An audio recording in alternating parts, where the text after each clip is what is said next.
Good evening, my friends. This is Paul, and I'm going to review a game that is probably going to come out of left field, but the reason why I'm reviewing it now is because I just got Final Fantasy Curtain Call for quite an amazing price of a little over 13 bucks. And since I haven't beaten that game yet, I might as well talk about a game that I already have beaten, and that's the original Theatrhythm? Whatever. The Final Fantasy rhythm game for the 3DS. So, this review should probably not take longer than 3 minutes, because there really isn't much to talk about. Basically, it's a rhythm game for the 3DS, so since you don't have a dance pad like in the DDR series, you basically use the stylus to hold, flick, and tap. I've heard that if you've played the game Elite Beat Agents for the DS, this isn't very different. There's regular targets where you just have to tap the touchscreen. There's directional inputs where you have to slide the stylus in the right direction. Or there's hold buttons where you have to hold down the stylus as long as the meter appears. And you either have to let go on time or swipe in the right direction to end it.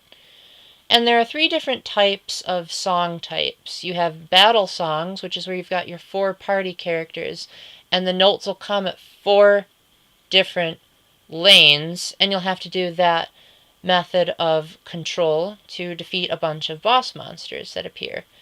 Field levels have your character wandering through a field, and you'll have the notes coming at you in more of like a hilly format. So during the hold it notes, you might have to move the stylus up and down a path to hit all the mini notes. And then there's the event stages, which is where the cursor kind of goes all over the place, and you just have to hold, swipe, and tap. You don't need to move the stylus in any specific direction to follow along the path like in the field stages. So the gameplay is rather simplistic, and the stylus controls work surprisingly well. With the vast majority of the time, I found them to work so well that the only person I could blame was myself, if I was rhythmically challenged. So, the main game is honestly ridiculously short. I believe it only took me about an hour to beat it. And that's a shame, because it seemed like there just simply weren't enough songs in the main game. Like, I'd finally get to the game that has interesting music, and there'd only be 3 to choose from. Now, granted, there were more songs than that available in modes like the Dark Notes, where they just took, like, the hardest songs in the Final Fantasy series and had you just going all out. Or in the music player, which let you browse through a decent selection of music from throughout most of the Final Fantasy games. I believe they went up to Final Fantasy 6 or 7, if I'm not mistaken.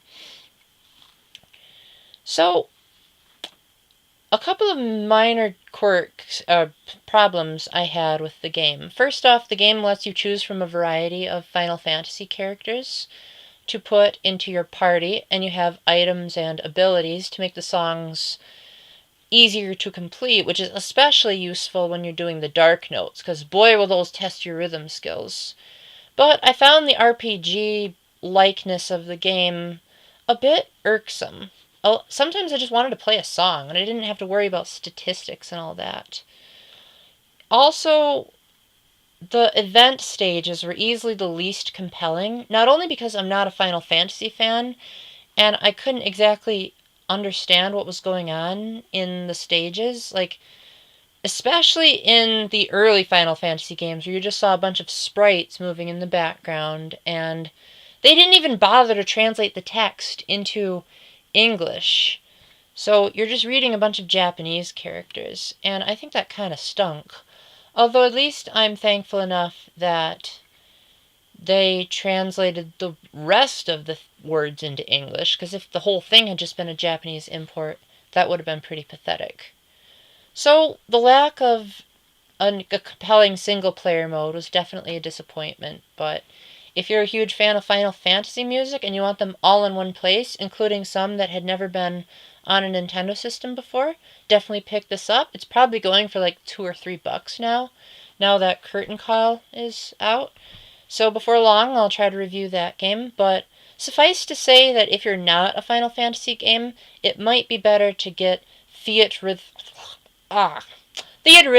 Final Fantasy at a bargain price, and then probably sell it again at GameStop to get credit to get a better game. Anyway, thank you for listening to my review, and until the next one, keep the faith, stay epic, and God bless. Bye.